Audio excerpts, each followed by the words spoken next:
This conference will now be recorded.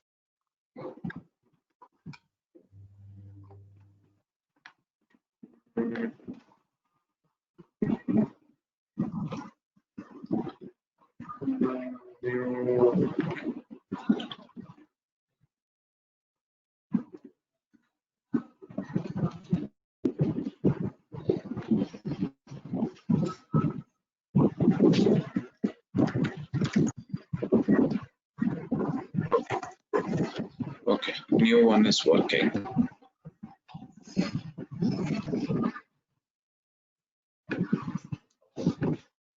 You can see the screen, right? Yes, sir. Yeah, Gopi, you can see the screen, right? Yes. Okay, so now to install Postgres, we require a root privilege on the Linux box. Administrative.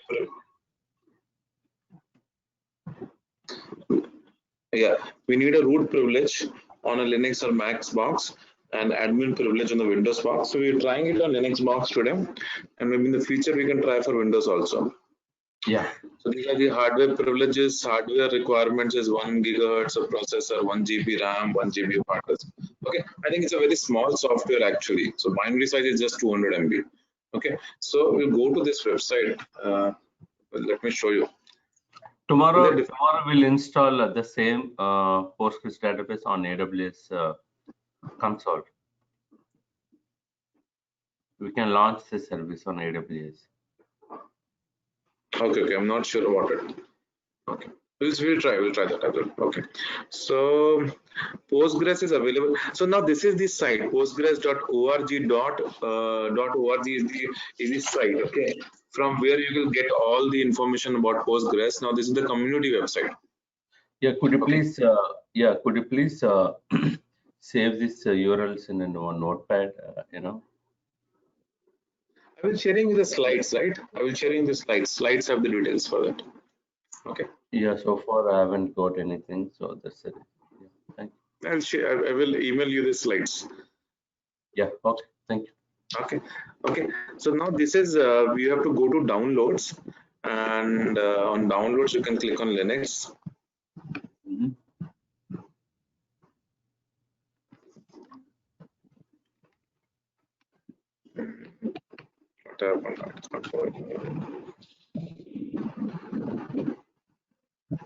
Okay, so just showing different Linux boxes. Maybe choose Red Hat, maybe. Okay, so now it will show you all how to install it actually, how to install on a Linux box. Okay, it will show you how to install, just like it show you the version, just like I choose version 10. Okay, so this is the 9 dot. So now in Postgres the version is not that complex. So there's a major version and a minor version. We don't have like 10.1.1.2 or so many prefixes are not there. Okay, you have 9.5, 9.6, and maybe 10.5, 10.6. Only one version, only one minor. Generally, one major and one minor version. So out of one major, if there is some patches or bug fixes, then they release some minor versions for that. Okay. So generally it started from 9.5. So main development started on the Postgres 9 actually. Postgres 9.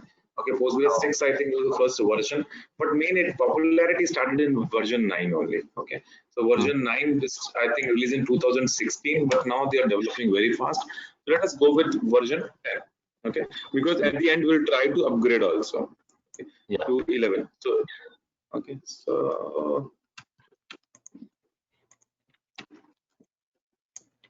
so we have read it. I have read it.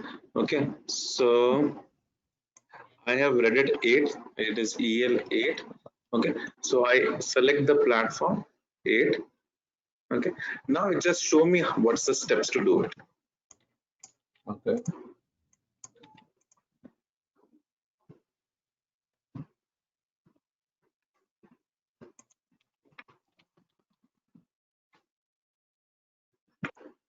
Okay, I just paste the step and downloaded this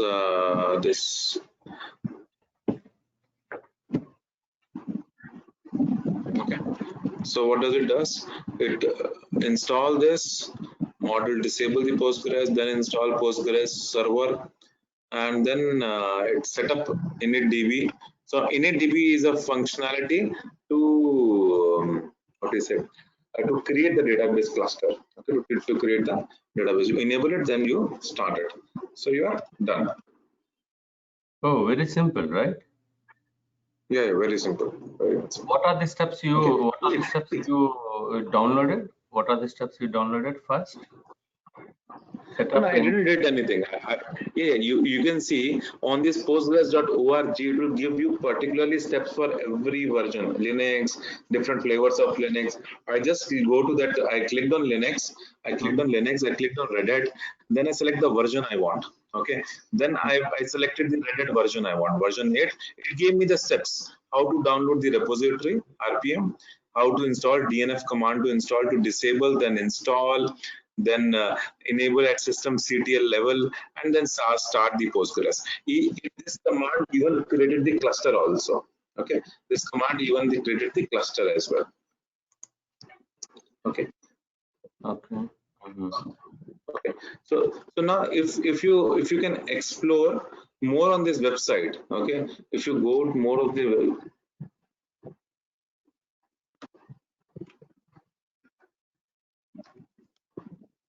lot of other things would be there for you to explore on this. Okay, this is you can download versions. There are some kind of events you can join, that means some online events you can join. And one more thing which good to see is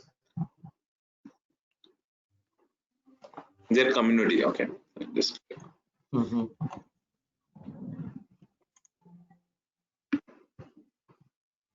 If you want to learn more about this, you'll get a lot of information over here. And there are email groups which you can join, and that I think that is very useful actually.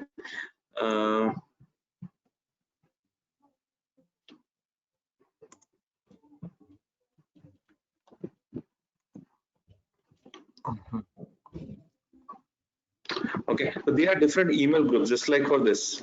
If you're facing some bugs, if you're getting some bugs, you can see previous bugs reports, your own on this. Okay, there are different mailing lists actually available. Okay, I'm not finding the exact location, but I will share the exact location where you can get the mailing list, even for bugs or even any issues you are facing. It's kind of a support because it's an open community, so kind of a support or even knowing of the bugs. Okay, this is the mailing list. Do you want to subscribe to this mailing list? You can subscribe to this mailing list. So there are different mailing lists. Postgres administrator, PL/SQL admin, coordinating people working on promoting PLs, organizing user group, announce PLs. If you find a bug, please use the bug reporting form. Okay, so these are different ways. Okay, you have to explore this site actually to report the bugs. This email group is also very good. Actually, there are a lot of people who are supporting this email group. You're facing any issue, want to learn something about Postgres, you can post over here. You can ask for it, and even jobs also are posted in this email groups. Which email group? Which email group? You can go over there in this site, in list. Yes, you'll find all this. Okay.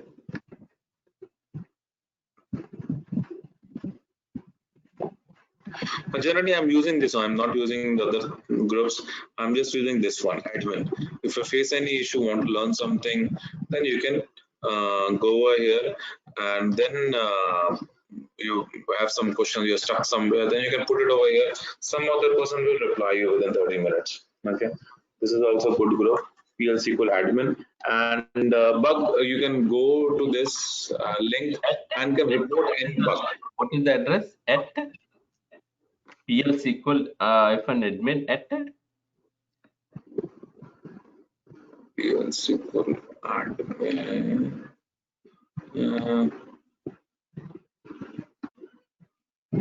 And I think Postgres.org only, at Postgres.org. Postgres. I will share you. I will share you. I will give you in the PPT. Yeah, Postgres.org. PostgreSQL.org. Okay, you can go to this list and you can get all these details. Okay. Mhm.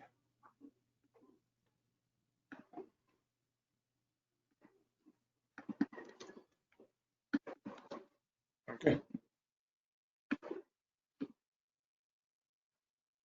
There are different ways actually to install Postgres on different operating system for Yum, Zyper, utilities. And one thing is you can also install you can also download the run file, and one is you can download the run file from Enterprise DB as well. Now Enterprise DB also providing the Postgres, but definitely that is a paid version. Okay, that is a paid version. Okay, so but this if you download it from it, then this one is free. Okay, this one is free till 10.1.14 it is free. After that it is paid versions. Okay, from ETB sites. For Linux it is paid version. If you download this run file, and then also you can execute the run file. Okay, you can execute the run file, and if you don't put mode text, it will execute in the graphical mode. Okay, mode in the graphical mode. And removing is something, either you can just remove the folder also, then also it is removed. Okay. Mhm. Okay, so let us go to the Postgres.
You can see Postgres is running, and you can see what different processes are running. Okay, with which we discussed yesterday: logger process, check pointer process, writer process, then val writer process, auto vacuum process, stats collector process, and logical replication launcher. So you can see over here 1, 2, 3, 4, 5, 6, 7 processes are running. Okay, logger process which we discussed to write to the log files, check pointer is to write to initiate the checkpoint. Writer is writing from the database buffer cache to data files. Valve writer is writing to the valve files, then auto vacuum is for vacuuming maintenance, stats for selecting the stats, and this is the replication. We are not using replication right now. Okay, so this is the replication. 7 processes. Okay, So total of after you 7 log into processes. Linux system, after you log in into Linux system, how do you you ps -ef grep -a Postgres, right? Yes, yes, yes. Check these services. Check these services. What are they running, right? Yes. Background. Yeah. Okay. Okay. And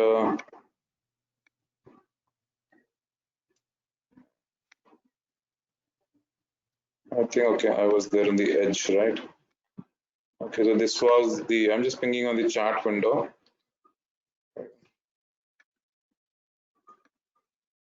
Okay, this was for emails. And this was the link to download the Postgres.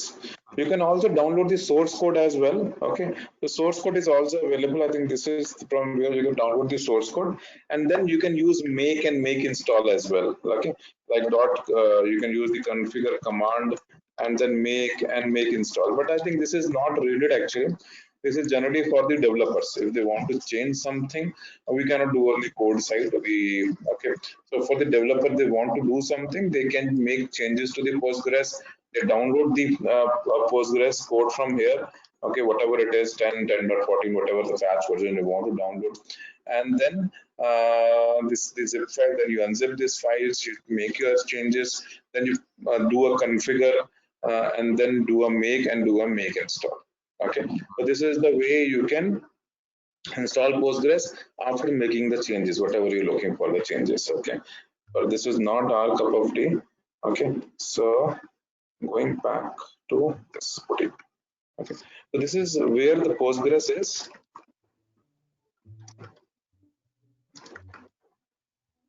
Now this is the data folder. Okay, so which we discussed yesterday.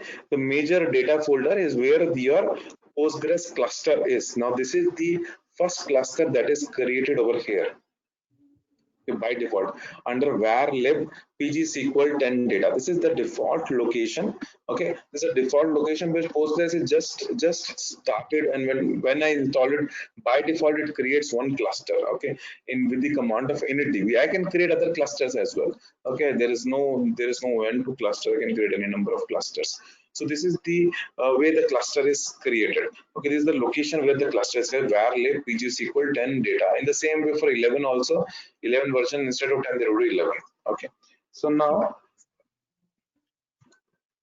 the most important folder for us is base, which we discussed yesterday, which is storing the databases. Okay, you can over here see three databases: 13067, 13068. There are three databases which is by default created. Template one and yes, Postgres. Postgres. And one more thing, with this installation, when I install with root user, automatically a Postgres user at the OS level is also created. Okay, you can say, I just say su minus Postgres, I move into Postgres. Okay, automatically a user is created with the installation, because I have done in installation with the root user. So root user have a privilege to do it, right? So root user privileges to do it. So most important folder what I was saying is base. Okay, I have three databases.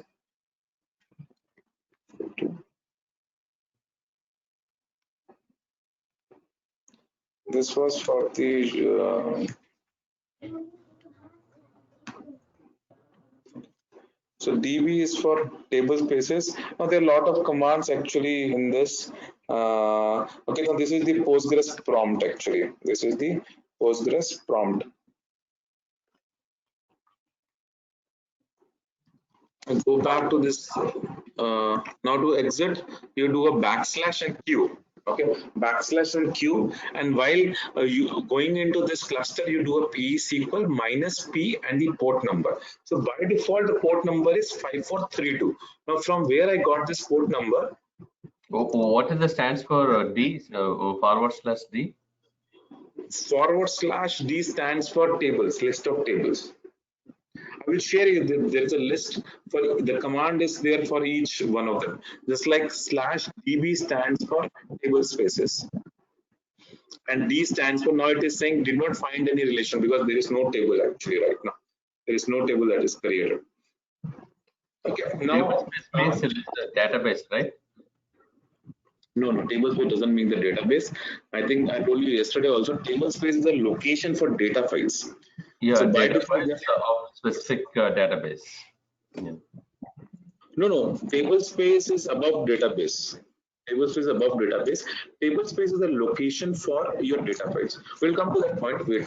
Okay, so let's talk about directories first, which we discussed yesterday. Now, how we figure it out, why this port number is 5432, right? So there is a file postgresql.conf, which is containing all the configuration of your Postgres. So there will be a different chapter for this when we are changing all these parameters for Postgres. Okay, we can see over here a parameter port.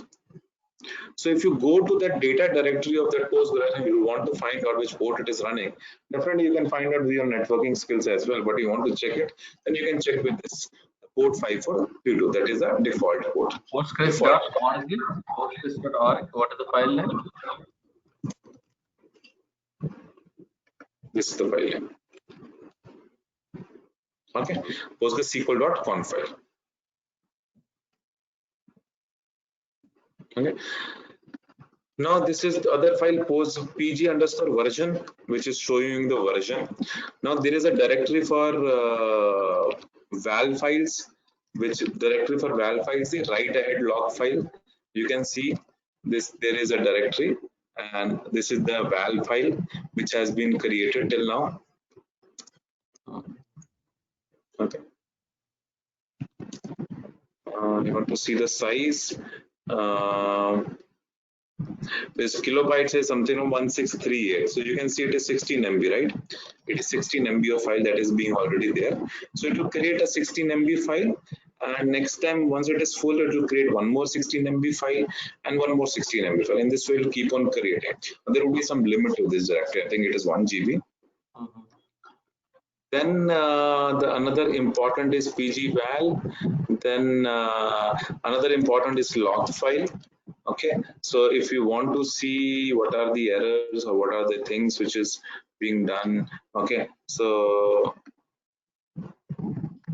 there is a showing was ready to, so it was shut down. Maybe before creating it is shut down, fatter role root doesn't exist, because I was trying to use pSQL with root. That's why it gave the error, and this error is being logged over here. Okay, you remember I was first into root user, and then I tried to use pSQL with the root Can you user. type pwd?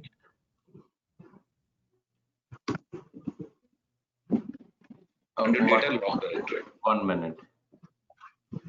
Valuable.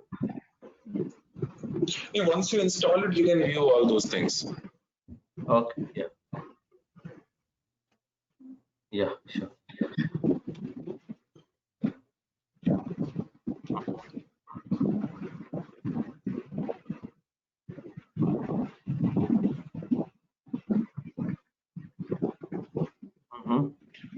Okay. So started. Okay. So next is one directory is okay. One more file is, we'll discuss this file as well. hba.conf file. Now this file is kind of a firewall for Postgres. Okay, whatever entries you specify over here, only those will be able to connect. Only those will be able to connect. So right now I'm specifying local replication all.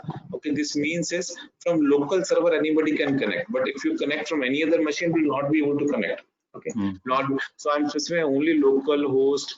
The IP address is 121.127.0.0.1. That you might be knowing, this is the IP address of the local machine. Okay, so this is the only thing it can connect right now. It will not able to connect from other databases, from other servers. Okay. This is one more. This is also an important file. I think theoretically we already discussed these files. What is the file name? What is the file name, which is very important? The config. PG, right? pghba.conf. All network, right? This is all for a kind of a firewall, kind of a security. Okay, so if I want some users to connect to this database or to this cluster, I need to put an entry. I need to put an entry over here in this file. Okay, then is the data, then is the base directory. Now base is the directory where your data files are. Okay.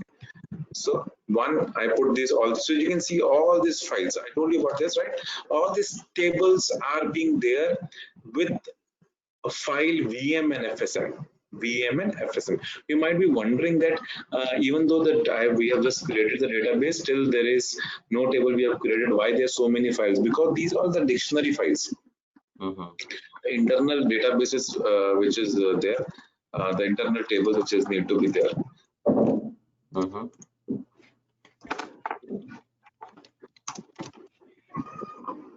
Okay. Now one more is global directory. Okay, so now this global directory is a okay. Now, okay, first let me log in. 543. Okay, so now see /L /L. It will give me the list of databases. Okay, so you can see a list of databases over here. 3 databases are there: Postgres, template 0, and template 1. Backslash, right? L /L.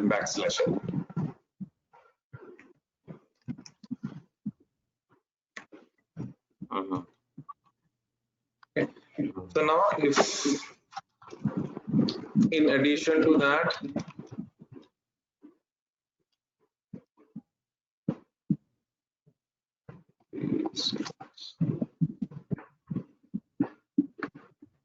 okay, I can also see the list of databases from this table, pg_database. This is a dictionary table.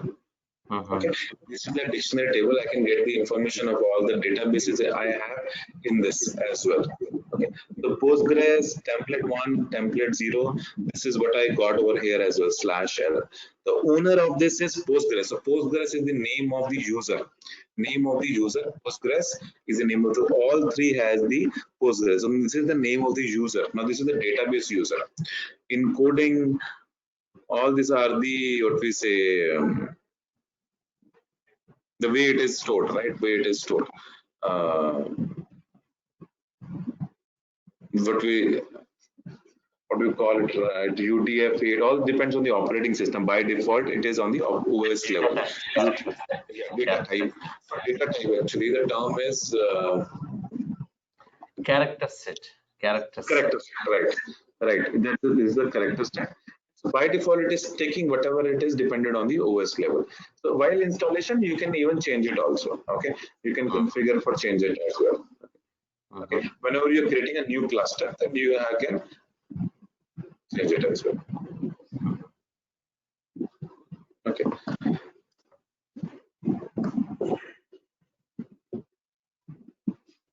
/D, it means it lists of database properties.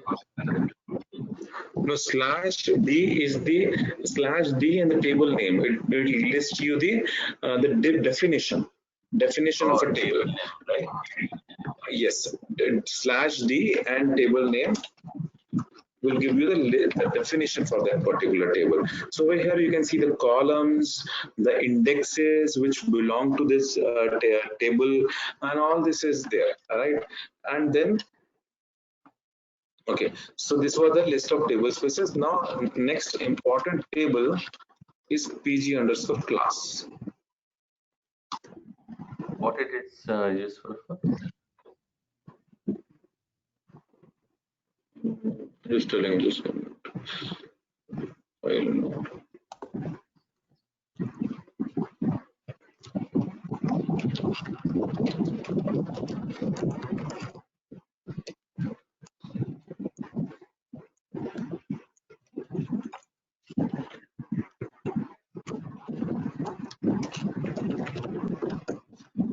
So now if I want to see the relative name or OID for my table space, so it's a file no from pg_class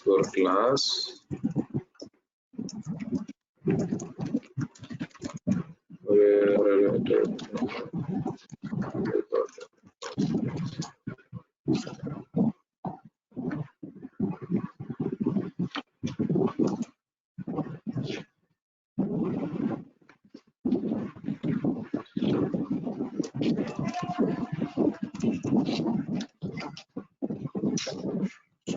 okay, we'll leave it.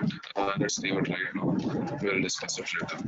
I'm not finding out, but there is one table actually where you can find the list of the object ID for a particular all the objects, where you can find out the object ID one. I told you right the name of the OID for each table. I think it is pg_class or which table.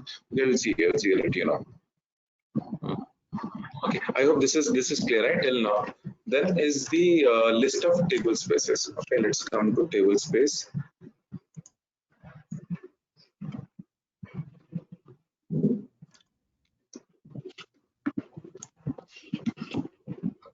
Okay. So these are the two table spaces.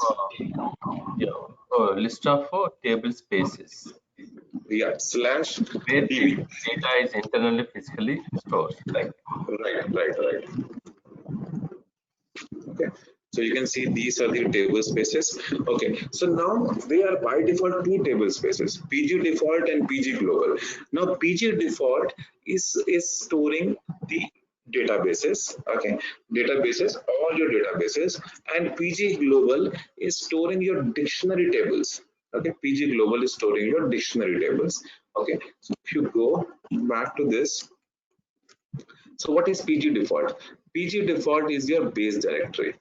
Go to this base directory and you will find these three tables. So this is PG base is the your base directory. This is the PG default. So PG default by default location is this base directory, and PG global default directory is global. Okay, so it says CD global. So now this is containing all your dictionary tables. Okay, what with about VM file as well. PG default?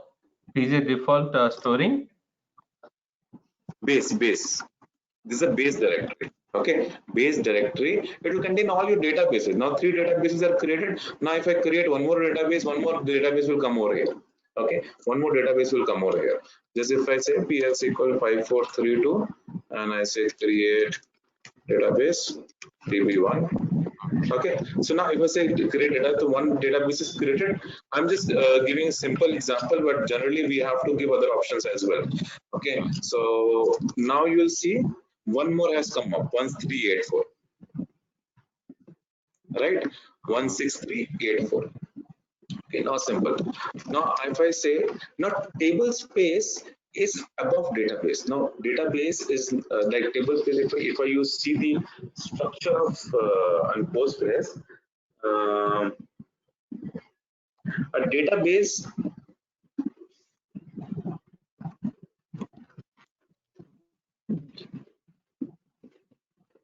now if I draw in this way,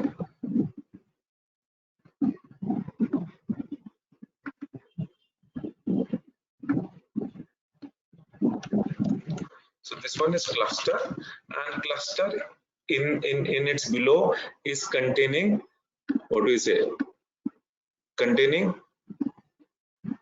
table spaces. Okay, this is containing a table. So cluster belongs to cluster table space.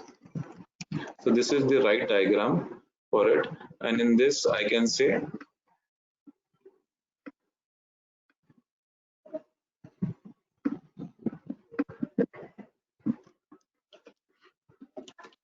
database, and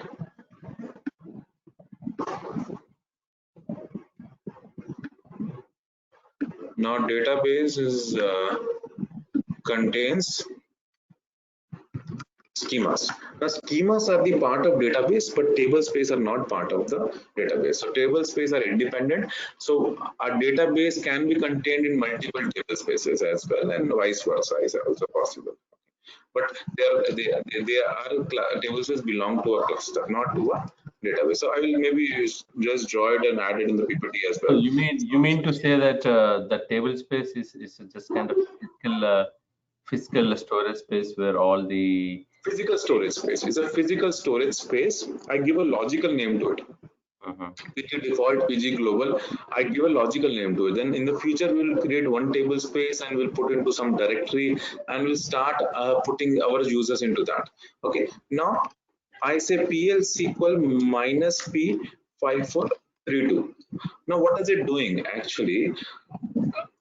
Where it is connecting, which database it is connecting? Did you ask me? I'm in which database right now?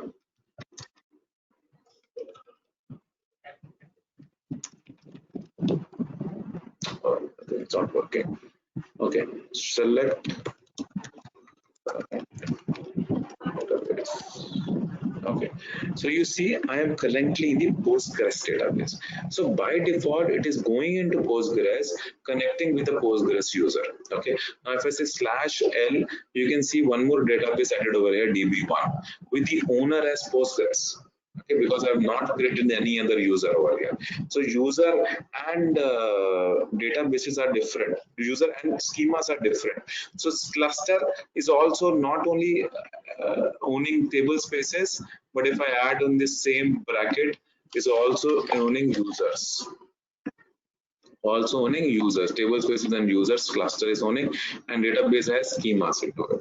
So now when I'm say P is SQL minus 4532, that means is I am connecting to, we are used to press exit actually. Generally every application has exit. So either I can use this command as well. Okay. Quit means what? Dot Q means quit, right? Quit. Slash backslash Q, quit. Or exit. No, not exit. Exit will not work. Okay. Exit I pressed by mistake. Okay, so this way is you can also connect PSQL minus P port number, Postgres. So Postgres is the username, database name is also Postgres. Now you want to connect to DB1 user, DB1 database. Okay, I think okay, it is first DB1. Okay, so now I am in DB1. Okay. Now if I say select current, you can see the prompt also. The prompt also is DB1 over here. That also way you can see which database you are, or you can just see select current database.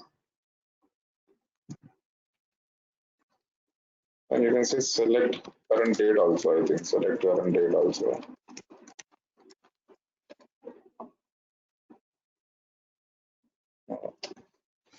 So I think date, okay, there's something for date also, okay, leave it, we'll see later. Select current database, that is DB1. You can see in this way as well. Now I use this syntax now to connect. So P is equal minus P port number and DB1. Okay. DB1 is the name of the database and Postgres is the user. Okay, because the owner for this is Postgres. Owner for this is Postgres. By default, owner for your database will be Postgres. If I want a different owner, I need to specify while creating the database. Okay. While creating the database, I need to specify. So database owner, right? Something. PSQL P5432 database. Which one where you want to connect, and Postgres owner. Owner, right? Okay. So let us create a cluster. Let us create a. Now this is basics are clear, right? Database. So I can do the same thing on SQL Workbench or Resinity or any other client tool, right?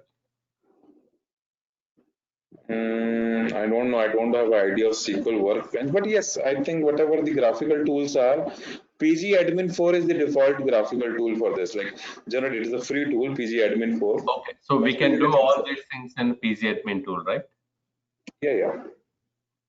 Okay, yeah. Could you show me?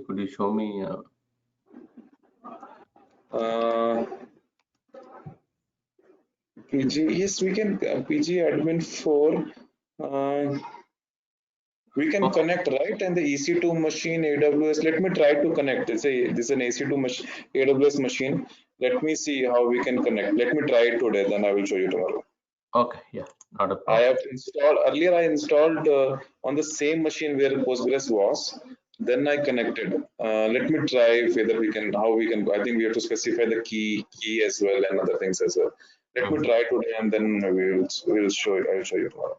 PAG admin 4. Okay. So this is you got it right. List of databases, then list of tables, list of table spaces, databases. How to check the current database? What is the concept of database over here, and the owner over here? Different directories we covered, right? Now let us create one cluster. So this is what the by default cluster which is created earlier. This is a by default cluster. Now I can create a cluster with the command of initdb. Let us create one directory first. Maybe dir 01 db. Maybe cluster 1. What is it?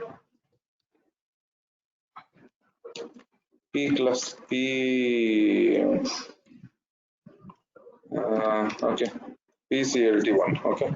But when Postcode. you use the AWS console, you don't need to, right? You can launch the cluster without typing all these commands and everything, right? Because by default it is going to this directory, right? Var, lib, and other things. Now I want it to. I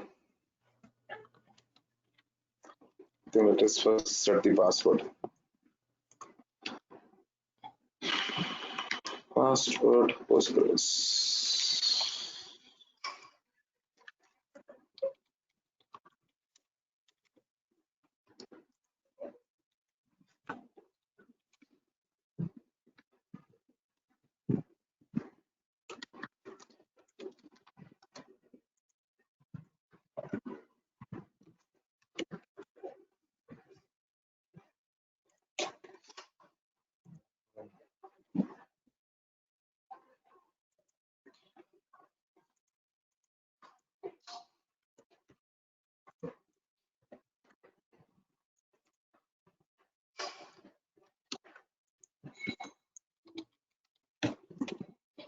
Let's give some better name here actually. U01 DB cluster 1. Okay, it looks like now DB cluster. Okay, DBCL1. Now change owner to Postgres. I think group is also Postgres. U01 DBCL1. Go to the Postgres. Init DB minus D, and I give this directory. I think it's a capital D. Capital D. U01 DBCL1. Okay, now I create this cluster, and now this cluster will be created into this directory. Okay. And then DB doesn't find.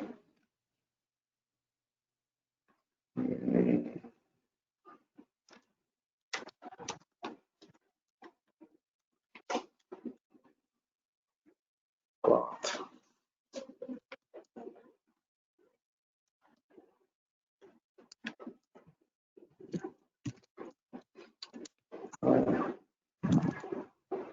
Okay. We need to add in path.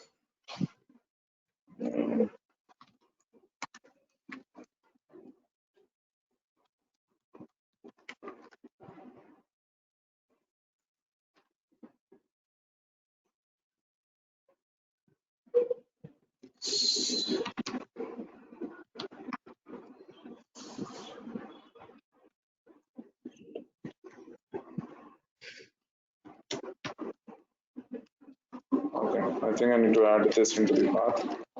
I'll just add into the path. Maybe in the better we add it in the bash profile.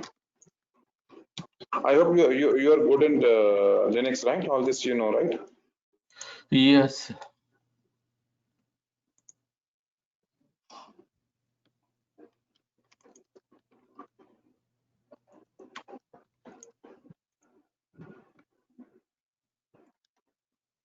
Okay.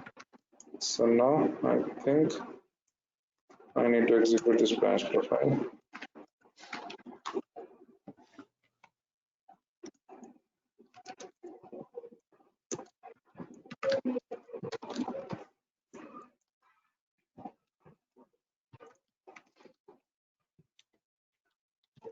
Okay, it is working now. So I say init db minus d u01 dbcl1. Okay, so the cluster is created. Cluster is created. That's it.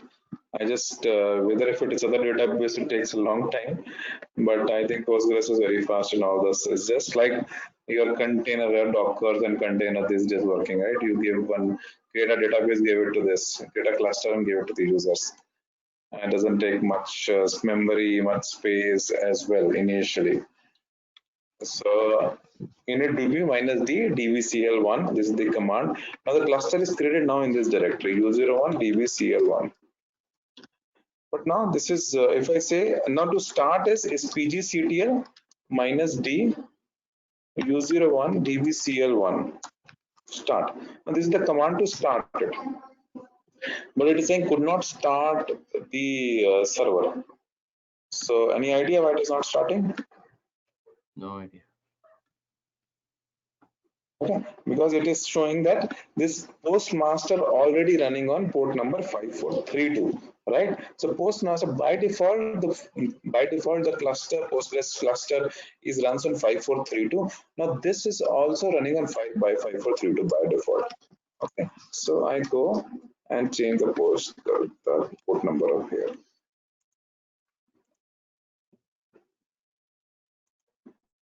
I go to this PostgreSQL.conf file. I go to this. I say 5432, then I say 5433. Let us try.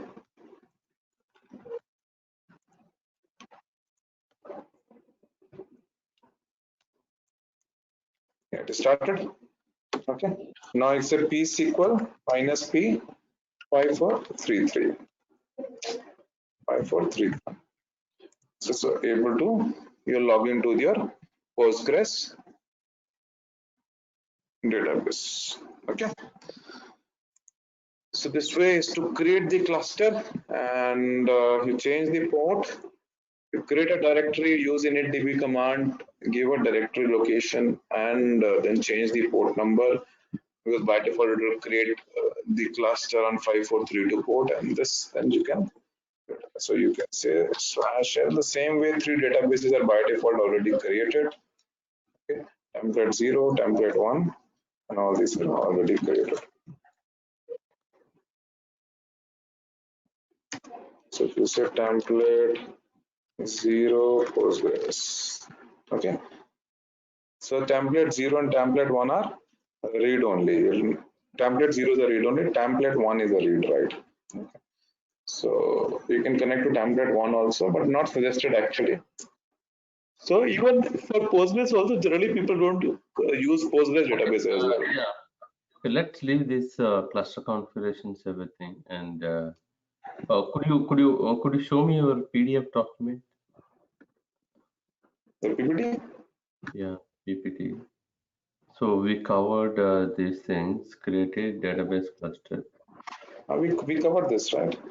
We covered downloaded the Postgres, and I show you the website. Okay. Different way to install in different servers, right? So and then we show you different directors anyways we covered yesterday itself. So I would email this PPTs to Mohit, okay, and then he can forward it to you. I think I don't have your direct email ID, so maybe I can forward to him. Yeah, and also, could you able to discuss some of the how to design, how to define what are the types of distribution keys and sort keys? Do you have those concepts? Which one? Distribution keys and sort keys and other things. Distribution keys. Yeah, like primary, like how you distribute the data across all. Do you have those topics? Primary key and unique key you're talking about? Yeah, so will primary key physically distribute the data? No, primary key is the unique identifier for the table actually, the unique key actually of that particular table. So okay. Yeah. We will create a table, show you creating the table, but I would request you to do it actually. Just go through it, but then you can ask it up, because I think this is generally the concepts of the database actually. I was expecting you know it actually. These are concepts for any database, like more of what we did it in our engineering and whatever we done MC engineering. More of concept like primary key is a unique key actually of any table. Yeah. So and also Postgres database has a lot of indexes. So could you please walk through? Could you please discuss? Indexes will cover. Indexes we will cover. Yeah. Okay. Yeah. Fine, Toby. Okay, we'll catch up tomorrow. Yeah. Okay. Tomorrow we'll discuss about all like how you design the